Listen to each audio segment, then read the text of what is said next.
লৈয়ে আহিছোঁ নতুন নতুন মাষ্টৰ আহিল হয়নে ভাল ভাল কথা ক'লে তো আজিৰ এই আমাৰ নিৰ্বাচনী সভাত উপস্থিত আমাৰ জ্যেষ্ঠ অসমৰ ৰাজনীতি পথাৰখনত দীঘলীয়া নিজৰ মূল্যৱান সময় দিয়া অসমৰ ৰাইজক সেৱা কৰা আমাৰ সকলোৰে শ্ৰদ্ধাৰ মন্ত্ৰী চন্দ্ৰমোহন পাটোৱাৰী ডাঙৰীয়া ইয়াত উপস্থিত ভৱানীপুৰ সমষ্টিৰ আমাৰ MLA ফণী তালুকদাৰ ডাঙৰীয়া আৰু উপস্থিত আমাৰ সন্মানীয় EM সকল আৰ্টফেডৰ চেয়াৰমেন আমাৰ নাথৰাম বড়ো ডাঙৰীয়া প্ৰাক্তন বিধায়ক আৰু ইয়াত উপস্থিত আমাৰ UPPL BJP আৰু GSPৰ সন্মানীয় নেতৃবৃন্দ আৰু মোৰ শ্ৰদ্ধাৰ ৰাইজ আৰু লগতে আমাৰ প্ৰাৰ্থী মঞ্চু বড়ো ডাঙৰীয়া তো ইতিমধ্যে অসম চৰকাৰৰ আঁচনিবোৰ বহুত সুন্দৰকৈ আমাৰ দুইজন মন্ত্ৰীয়ে ভালকৈ কৈ গ'ল শান্তি প্ৰতিষ্ঠা কৰাৰ ওপৰত আজি যে আমাৰ শান্তি আহিল ইয়াৰ ওপৰতো বহুত মূল্যৱান কথাখিনি কৈ গ'ল তো বিশেষভাৱে আজি আপোনালোকে যিটো উপলব্ধি কৰিছে এই উপলব্ধিটোৰ ওপৰতে মই ক'ব বিচাৰিছোঁ যে আজিৰ পৰা বহুত বছৰ আগত ময়ো এটা সপোন দেখিছিলোঁ কি আমাৰ যি অঞ্চলত মোৰ মা দেউতা বাইদেউ চবে থাকে দাদা ভাই চবে থাকে এই অঞ্চলত শান্তি ঘূৰাই আনিব লাগে নহ'লে নিজৰ ঘৰখনত যদি সদায় অশান্তি থাকে এই ঘৰত কেতিয়াও উন্নতি হ'ব নোৱাৰে আৰু সেইকাৰণে অশান্তিটো যোনে নকৰক কিয় সেই কথাটো আমি নাচাই পেলাই শান্তিটো কেনেকৈ প্ৰতিষ্ঠা কৰিব পাৰিম এই কথাটোহে বহুত বেছি গুৰুত্ব দিছিলোঁ 2009 চনৰ পৰাই এটা অস্ত্ৰমুক্ত সমাজ লাগে বুলি আমি নিখিল বড়ো ছাত্ৰ সন্থাৰ পৰা কাম আৰম্ভ কৰিছিলোঁ আৰু সেই সময়ত অলপ আগতে আমাৰ মন্ত্ৰী মহোদয়ে কৈ যোৱাৰ নিচিনা এইবিলাক অঞ্চলত মেল মিটিং কৰাৰ কাৰণে ভাল পৰিৱেশে নাছিলে বড়ো অঞ্চলবিলাকত মেল মিটিং কৰিলে যদি কোনোবা বেলেগ দলৰ মানুহে কৰে তাত মানে হুলস্থুল কৰে মানুহবিলাকক ডিষ্টাৰ্ব কৰে তেনেকুৱা পৰিৱেশ আছিলে ইভেন ইয়াত এফচু অফিচ এটা আছে আমাৰ সেই মই তাহানিতে এফচু অফিচত আহিবলৈ ভয় কৰিব লগা আছিলে আমাৰ ল'ৰাবিলাক ভয় থকা আছিলে আৰু ইয়াৰ পিছত গৈ পেলাই বড়ো অবড়ো এই সমস্যাবিলাক আমাৰ মাজত আহিল আজিলৈকে আমি 30-40টা দশকত খুব শান্তিৰে কোনো কথাই ভাবিব পৰা নাই অসম আন্দোলন আহিল এইটো গ'ল বড়ো আন্দোলন আহি গ'ল ইয়াৰ পিছত আকৌ অস্ত্ৰৰ মানে সংগ্ৰাম আহিল আৰু বিভিন্ন সমস্যা আহিল তো আজি আহি আজি এই খন্তেক সময়ত আমাৰ অসমৰ মুখ্যমন্ত্ৰী ডক্টৰ হিমন্ত বিশ্ব শৰ্মা ডাঙৰীয়াই আমাক যিখিনি ইনস্পায়াৰ কৰিছে আমাক যিখিনি তেখেতে গাইড কৰিছে এই গোটেই কথাবিলাক আমি আজি আগত ৰাখি যে বড়োলেণ্ডত শান্তি স্থাপন কৰিবলৈ সক্ষম হৈছোঁ আৰু সকলোতকৈ আজি আনন্দৰ কথা যে যি সময়ত আজি আমাৰ মাজত বিভেদ হৈ আছিলে এই সময়ত আমি আজি GSP BJP UPPL আৰু যিখিনি অবড়ো সংগঠন বুলি কয় তেখেতসকলৰ মঞ্চত নাই যদিও বহুতখিনি কৰ্মী নেতাসকলে আমাৰ লগত একেলগে থাকি কাম কৰি আছে এই নিৰ্বাচনটো আমাৰ কাৰণে মাত্ৰ নিৰ্বাচন নহয় নিৰ্বাচন বুলি ক'লে আমাৰ মনত আহে যে উন্নয়নৰ কথা পাতিব লাগে ভোটৰ কথা পাতিব লাগে কিন্তু এই নিৰ্বাচনটো আমাৰ কাৰণে সমন্বয় কৰা এটা নিৰ্বাচন আজি এই নিৰ্বাচনৰ পিছত আমি সকলো আশা কৰিছোঁ আমাৰ মন্ত্ৰী মহোদয়ে ভগৱানৰ ওচৰত প্ৰাৰ্থনা কৰিছে আমি সকলো কৰিছোঁ যে ইয়াৰ পিছত যাতে আমাৰ সমন্বয়ত কোনো ধৰণৰ যাতে কোনো গেপ বা কোনো ধৰণৰ আমাৰ ব্যাঘাত আৰু মানে ইয়াত নাহে এইটো আমি বিচাৰিছোঁ কাৰণ আমি সকলো মানুহ হিচাপে আমি শান্তিৰে থাকিব বিচাৰোঁ নিৰাপত্তাৰে থাকিব বিচাৰোঁ ভাৰতবৰ্ষৰ সংবিধানে সকলোকে সমমৰ্যাদা সম অধিকাৰ প্ৰদান কৰিছে ইয়াত বড়ো অসমীয়া বুলি কথা নাই আৰু অসমীয়া ভাষা যদি অসমতে জীয়াই নাথাকে বড়ো ভাষা যদি ইয়াত বড়োলেণ্ডতে জীয়াই নাথাকে ক'ত জীয়াই থাকিব সেইকাৰণে আমাৰ মাজত মৰম স্নেহ বিশ্বাস ভাষা সংস্কৃতি আমি চব ইয়াতে জীয়াই ৰাখিব লাগিব আৰু মোৰ দীৰ্ঘদিনীয়া এটা সংগ্ৰামী অভিজ্ঞতাৰ পৰা আজি ক'বলৈ বিচাৰিছোঁ যে আমি পৰস্পৰক যদি মৰম আৰু সন্মান দিব নোৱাৰো আমাৰ যিটো এই একবাৰ যে আমি পৃথিৱীত জন্ম পাইছোঁ এইটো মানে মিনিংলেছ হ'ব আমিতো সকলো অতিথিৰ নিচিনাহে আহিছোঁ অহাকালিতো চবে যাব লাগিব এই কেইদিনত যদি আমি কাজিয়া পেচাল এই আপুনি ভাল মই ভাল এনেকা কৰি ই বেয়া এনেকা কৰি থাকোঁ গোটেই বস্তুটো মানে নষ্ট হৈ যাব তো সেইকাৰণে খুব ভাল লাগিছে আৰু এইটো আমাৰ সদায় ৰাখিব লাগিব কেতিয়াবা যুৱচামে ভুল কৰে আমাৰ জ্যেষ্ঠসকলে এইটো ঠিক কৰিব লাগিব পুৰুষ মহিলা সকলো আগবাঢ়ি আহিব লাগিব ভাৰত স্বাধীনতা হোৱা ৭৫ বছৰ হ'ল আজি ৭৫ বছৰৰ পিছত এই সময়ত আমি এনেকুৱা এজন মানে কৰ্মযোগী এজন প্ৰধানমন্ত্ৰী পাইছোঁ, যি প্ৰধানমন্ত্ৰীজনে লাষ্ট মানুহলৈকে তেখেতে টাৰ্গেট কৰে যে কোনো দুখীয়া মানুহ থাকিব নালাগে। আজি গেছ চিলিণ্ডাৰৰ পৰা আদি কৰি অৰুণোদয়টো অসমৰ আপোনাৰ অটল অমৃতৰ পৰা আদি কৰি যিবিলাক আঁচনি আজি আহিছে, এই আঁচনিবিলাক 100% যদি আমি ৰূপায়ণ কৰিব পাৰোঁ, আমাৰ অঞ্চলৰ অইন অঞ্চলৰ নিচিনা ডেভেলপ হ'ব। কিন্তু আজি দেখিবলৈ পাইছোঁ, অলপ আগতে কৈছে যে ইয়াত অংগনবাড়ীৰ খাদ্য পোৱা নাছিলে। অংগনবাড়ীৰ খাদ্য আধা কোনোবা বিক্ৰী কৰি খায়। মিড ডে মিলৰ খাদ্য ঠিকমতে নাপায়। কোনো এটা বস্তু ঠিক নহয়। সীমা পাৰ হ'লে ইফালে অংগনবাড়ী ভালকে চলি আছে। আমাৰ ইয়াত 6000 অংগনবাড়ী চেণ্টাৰ লাগে। এই বছৰ আমি 800 অংগনবাড়ী চেণ্টাৰ বনাইছোঁ। একবাৰতে কোকৰাবাৰী সমষ্টিত মানে 26খন ৰাস্তা বনাইছোঁ আৰু অহা বছৰত বনাবলৈ গৈ আছোঁ। আমাৰ কিছুমানে কৈছে কি কৰিলে বুলি কেনে। 17 বছৰত যিবিলাক আজি যিটো ৰাস্তা বেয়া, আজিৰ বেয়া নহয়তো, 17 বছৰৰ বেয়া। স্কুলবিলাকৰ অৱস্থা বহুত বেয়া। আবাৰ পাব্লিক অনুষ্ঠানবিলাক চাওক, কোনো এটা অনুষ্ঠান তেখেতসকলে ঠিকমতে কৰা নাই। সেইকাৰণে সকলো দায়িত্ব আমি লৈছোঁ, একেলগে আগবাঢ়ি যাম। লাহে লাহে চব অনুষ্ঠান প্ৰতিষ্ঠান ঠিক কৰিম। আৰু জালা অঞ্চলটো আমাৰ বাক্সা জিলাৰ এটা কেন্দ্ৰীয় এটা অঞ্চল। এই টাউনখন আমি সজাব পাৰোঁ, বহুত বেছি পইচা নালাগে।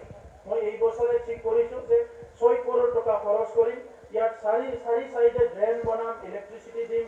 ইয়াত এটা অডিটৰিয়াম বনাই টাউনখন খুব সুন্দৰকৈ সজাই দিম, যাতে এই গ্ৰাম্য অঞ্চলৰ টাউনটো সকলো আহি এটা সময়ৰ কাৰণে কণ্টেক্টৰ কাৰণে বজাৰ কৰিব আহিব।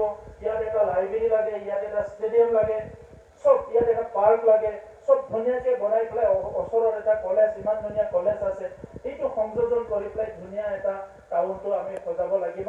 আৰু ইয়াৰ লগতে আমাৰ ইয়াৰ এটা শ্মশানৰ কথা কৈছে। মই ইতিমধ্যে কৈছোঁ যে শ্মশানটো অহা 6 মাহৰ ভিতৰত মানে 2জনকৈ মানুহ মানে তাত মানে জ্বলাব পৰা এটা কাৰেণ্টৰ আৰু এটা মেনুৱেল। আৰু ইয়াত মানুহ আহিলে, শ্মশানত আহিলে বৰষুণৰ বতৰতো ভালকৈ যাতে থাকিব পাৰে, তাত টয়লেট পানী চব এৰেঞ্জ কৰি পেলাই ধুনীয়া এটা শ্মশান আমি ইয়াতে সজাই দিম। কাৰণ আমাৰ আত্মাটো আমি মৰি যোৱাৰ পিছত আমি নিজে গম নাপাওঁ, কিন্তু এই যে আত্মা, মানুহৰ আত্মাটো আমি সন্মান কৰিব লাগে। তেখেতে জীয়াই থকা সময়ত ভাল বেয়া এটা দুটা কথা কৈছিলে, কিন্তু মৰি যোৱাৰ পিছত আৰু এইটো পবিত্ৰ হৈ যায়। তো সেইকাৰণে তেখেতক আমি ভালকে যিয়ে নহওক ভালকে যাতে স্বৰ্গত পঠাব পাৰে, এই ব্যৱস্থাটো কৰিব লাগে। বাকী বহুতখিনি কাম ইয়াত কৰিব লগা আছে, চব কাম লাহে লাহেকৈ কৰিম। অলপ আগতে আমাৰ দাদাই কৈছে অৰুণোদয়ৰ কথা, মন্ত্ৰী মহোদয়ে অৰুণোদয়ত যোৱাবাৰ বহুত কেৰুণ লাগি গৈছে। এইবাৰ প্ৰায় 7000 মান আমি বেছি অৰুণোদয় আমি পাম আমাৰ চাপাগুৰি সমষ্টিত। আৰু সেই 7000 অৰুণোদয় আমি কৈছোঁ এইবাৰ গাঁও সভা পাতিহে চিলেকশ্যন কৰিম। আগতে কোনোবা এজন দুইজনে নিজৰ মতে দি দিলে, এইবাৰ কাকো নিজৰ মতে কৰিব নিদিওঁ। গাঁও সভা পাতি যিজনে যোগ্য সিজনেহে পাব। আৰু ইয়াত কোনোবা পইচা লৈছে নেকি অৰুণোদয়ৰ নামত? কাৰ্বি আংলঙত গৈ পেলাই মই শুনি আহিছোঁ তাত মানে পইচা লৈছে বুলি পেলাই। তো আমাৰ ইয়াত যাতে কোনোবা অৰুণোদয়ৰ পইচা ল'লে আপোনালোকে আমাক জনায়। মই ইয়াৰ কাৰণে এটা নাম্বাৰ এটা মানে পাব্লিকৰ কাৰণে এটা নাম্বাৰ দি দিম, যাতে সেই নাম্বাৰত আপোনালোকে জনাই দিয়ে। এতিয়া ঋণবিলাক পৰিশোধ কৰি দিলে চৰকাৰে, আমিও মানে ক্লাষ্টাৰ বনাব বিচাৰিছোঁ। 10টা চেল্ফ হেল্প গ্ৰুপৰ এটা ক্লাষ্টাৰ হ'ব আৰু এটা ক্লাষ্টাৰে 20 লাখ টকা পাব। যি কৰে বোৱা কাটা কৰে, আচাৰ বনায়, পাপৰ বনায়, কিবা পুতলা বনায়, নহয় বোলে ধূপকাঠি, অলপ আগতে তেখেতে কৈছে, নহয় আপুনি হাঁহ কুকুৰা পালন কৰে, কণী উৎপাদন কৰে, ছাগলী উৎপাদন কৰে, যি কৰে এটা ক্লাষ্টাৰক আমি সহায় কৰিব বিচাৰোঁ। আমাৰ ৰাজনৈতিক স্বাধীনতা আমি পাই গ'লোঁ, শান্তি আমি পাই গ'লোঁ, নিৰাপত্তা আমি পাই গ'লোঁ। এতিয়া আমাক অৰ্থনীতিক স্বাধীনতা লাগিব। আমাৰ মহিলাসকলে জানে পৰিয়ালটো কেনেকৈ ৰাখি আছে। বহুত মানে আজি মই তামোলপুৰত মানে সেই গুণোৎসৱত এটা বিদ্যালয়ত গৈছিলোঁ। এজন ছোৱালীক সুধিলোঁ যে তোমাৰ দেউতা কি কৰে? ক'লে যে দেউতা কেৰেলাত গৈছে। মা কি কৰে? ক'লে মাও কেৰেলাত গ'ল 6 মাহত। তুমি কাৰ লগত আহিছা? মই আইতাৰ লগত আছোঁ। তাৰমানে আইতাজনে যিমানখিনি দিন নিব পাৰে সিদিনা স্কুলত যাব, যিদিনা আইতাই নিব নোৱাৰে সিদিনাৰ পৰা তাইৰ জীৱন আৰু শেষ। আজি এনেকুৱা এটা পৰিৱেশ আমাৰ হ'ব লগা হৈছে।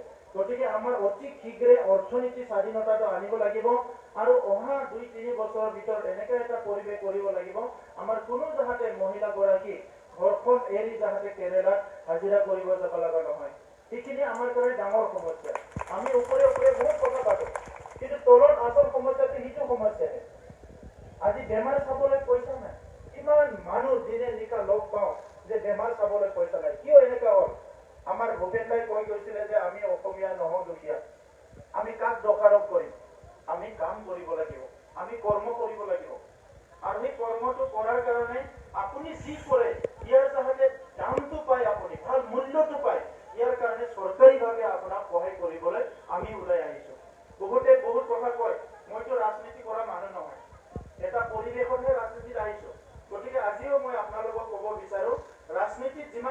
থাকিম, সেৱা কৰিবলৈ আহিছোঁ, কাম কৰিবলৈ আহিছোঁ।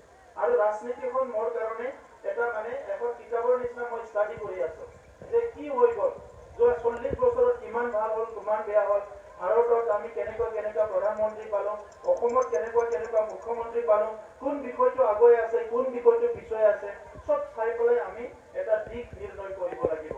আৰু সেইটো কৰিবলৈ আমি আগবাঢ়ি আছোঁ। সেইকাৰণে আজি ল'ৰা ছোৱালী মানে মোবাইল খেলি থাকে, আজি খেল ধেমালিৰ কোনো ব্যৱস্থাই নাই। সেইকাৰণে আমি জাগা মিনি ষ্টেডিয়াম বনাব বিচাৰিছোঁ, যাতে খেল ধেমালি কৰিব পাৰে। কেৰিয়াৰ কাউন্সিলিং কৰিব বিচাৰিছোঁ। প্ৰত্যেকজন ল'ৰা ছোৱালীৰ এটা প্ৰতিভা আছে, সেই প্ৰতিভাটো যাতে আমি ওলাই আনিব পাৰোঁ, টেলেণ্টটো, আৰু তাক মানুহ হিচাপে গঢ় দিব পাৰোঁ। এই কথাখিনি কৰিবলৈ আমি আগবাঢ়ি আছোঁ। যিয়ে নহওক, মই অলপ মানে অন্যায় কৰা যেন পাই আছোঁ, আপোনালোকক দেখা পাই পিছত ভাষণ ৰাখিম। আৰুতো ক'ব নালাগে, আমাৰ এই যিখিনি ৰাইজ জালা অঞ্চলত আজি আমাৰ 3টা দল একত্ৰিত হ'ল, সকলো একত্ৰিত হ'ল। আৰু এই নিৰ্বাচনটো জাষ্ট এটা ফৰ্মেলিটিজ। ইয়াত সকলো মানে ভোট যাতে ভালকৈ ট্ৰেক্টৰৰ ছবিত ভোটটো দিয়ে, কাৰণ আমি কাম কৰিবলৈ আহিছোঁ। 17 বছৰত BPF-ৰ কি কৰিলে আপোনালোকে দেখিবলৈ পালে, দাদাই অলপ আগতে কৈ গ'ল। আৰু এতিয়াও মানে মহিলাৰী ডাঙৰীয়াই বহুত কথা কৈ আছে। সিদিনা এটা মিছা কথা কৈ মোক কৈছে যে মানে কামাখ্যাত গীতা ভগৱতলৈ যাবলৈ মন আছে বুলি। মই ভাবিছোঁ তেখেতে কামাখ্যাত গৈ পাইছেনে নাই। আমিতো বহুত বছৰ আগৰ পৰাই কামাখ্যাতে যাই থাকোঁ। এনি টাইম মা কামাখ্যাৰ ওচৰত যাওঁ, কিবা ভাল কাম হ'লেও যাওঁ, মানে কিবা এটা মানে দুখৰ সময় হৈছে তেতিয়াও যাওঁ, কিবা উৎসৱ হ'লেও যাওঁ। আজি গীতা ভগৱতৰ কথা কৈছে তেখেতে গীতা ভগৱত মানে দেখিবলৈ পাইছেনে নাই, মইতো মানে সন্দেহ আছে। মই কিন্তু নিজে আধ্যাত্মিকতা মানো। মই যিমান পাৰোঁ ৰাতিপুৱা ধূপ ধূনা জ্বলাওঁ, সদায় ভগৱানৰ ওচৰত প্ৰাৰ্থনা কৰোঁ, কাৰণ ভগৱানে আমাক এটা দায়িত্ব দি পঠাইছে। মই এটাই কথা ঈশ্বৰক সদায় কওঁ যে ঈশ্বৰে মোক কিবা কৰিব পাৰিলে ভাল কাম কৰিবলৈ দিয়ক, যাতে মোৰ দ্বাৰা যাতে বেয়া কাম নকৰে ঈশ্বৰে। মই সেইটোকে ঈশ্বৰক সদায় কওঁ। আৰু সেইটোকে এজন ডাঙৰ মানুহে কৈছে, লাই মে কাম 1000 টাইমছ বাট নট থ্ৰু মি। ভুল কাম, ভুল কথা, ভুল প্ৰৰোচনা 1000 বাৰ আহিব আমাৰ জীৱনত। মই ঈশ্বৰক এটাই কথা কৈছোঁ যে প্ৰমোদ বড়ো বুলি কোৱা মানুহজনক যাতে কোনো কাৰণত ভুল কাম কৰিবলৈ নিদিয়ে, ভুল হ'ব বিচাৰিলে যাতে ঈশ্বৰে মোক ভাল পথ দেখায়। গতিকে আজি মানে হাগ্ৰামা মহিলাৰ লগত মই কিবা ল'ৰা ধেমালি কৰি পেলাই মা কামাখ্যাৰ ওচৰত যাব বিচাৰোঁ। মা কামাখ্যা সদায় যাওঁ মই, আৰু তেখেতে যাব বিচাৰে যদি মোৰ লগত যাব পাৰে। কিন্তু সেইটো এটা ৰাজনীতি কথা হ'ব নালাগে। মা কামাখ্যাৰ ওচৰত যোৱাটো কিবা ৰাজনীতি কথা হ'ব লাগে নেকি?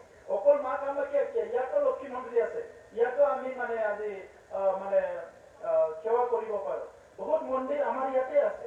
মইতো বহুত মন্দিৰত যাওঁ, আৰু মই বাথৌ আৰজ কৰোঁ, ব্ৰহ্মৰ মানে যিটো আমাৰ আহুতি দিয়ে তাতেও মই বহু কীৰ্তনো কৰোঁ, চব কৰোঁ মই। কাৰণ এই পৃথিৱীত এবাৰ জন্ম লৈছোঁ, চব গম পাব লাগিব, ভাল কি বেয়া কি, নহয় জানো? আৰু কীৰ্তনতে কৈছে যে হাতত কাম, মুখত হৰিৰ নাম। অকল হৰিৰ নাম অকল লৈ থাকিলে নহ'ব, কামো কৰিব লাগিব।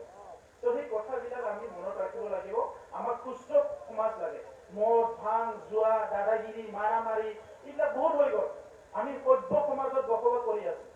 ভালকে চলিব লাগিব চবে। এই কামটোহে আমি কৰিব লাগে। সকলোলৈ ধন্যবাদ জনালোঁ। বৈনিচিম্ব চাবধৰ বাবাই মোজামিনে তো মানে তেওঁলোক ঠিকে আছে, বুজি পাইছে নেকি আপোনালোকে? যিয়ে নহওক সকলোলৈ ধন্যবাদ জনালোঁ। बयबो मोजाङैनो था आरो गोलाव बाथ्रा बुंला, बयबोथ' मिथिखाबाय नङा होमबा? इलेक्सननि उनाव फैना आं मोजाङै जुदायै आलादायै रायलायगोन, এইখিনিকে ক'লো। কিন্তু এটা ধন্যবাদ দিব লাগিব, আমাৰ গায়কজনৰ গানটো বহুত ভাল লাগিছে। কিন্তু ভোক লাগিলেও গায়কজনৰ গানটো বহুত ভাল লাগিছে। পাৰিলে আৰু এটা গাই দিলে ভাল পাম। সকলোলৈ ধন্যবাদ জনালোঁ, আৰু সকলোকে অনুৰোধ কৰিছোঁ যে 8 তাৰিখে যাতে সকলো ওলাই আহি ট্ৰেক্টৰৰ ছবিত আমাৰ উমৈহতীয়া প্ৰাৰ্থী বিজেপি, GSP, UPPL-ৰ মন্টু বড়োক ভোট দি জয়যুক্ত কৰে। আৰু এজন যুৱ আগবাঢ়ি অহা যুৱ, তেখেতে 24 আৱাৰ মানুহৰ কাৰণে কাম কৰিব পাৰে। আমাৰ বহুত মানে আছিলে কেণ্ডিডেট বিচৰা, তেখেতে কেণ্ডিডেটটো পালে, আমাৰ দলে দিলে, আমি চবে সমৰ্থন কৰিলোঁ। আৰু মই বহুত দিনৰ পৰা জানো তেখেতে দিনে নিশা মানুহৰ কাৰণে কাম কৰি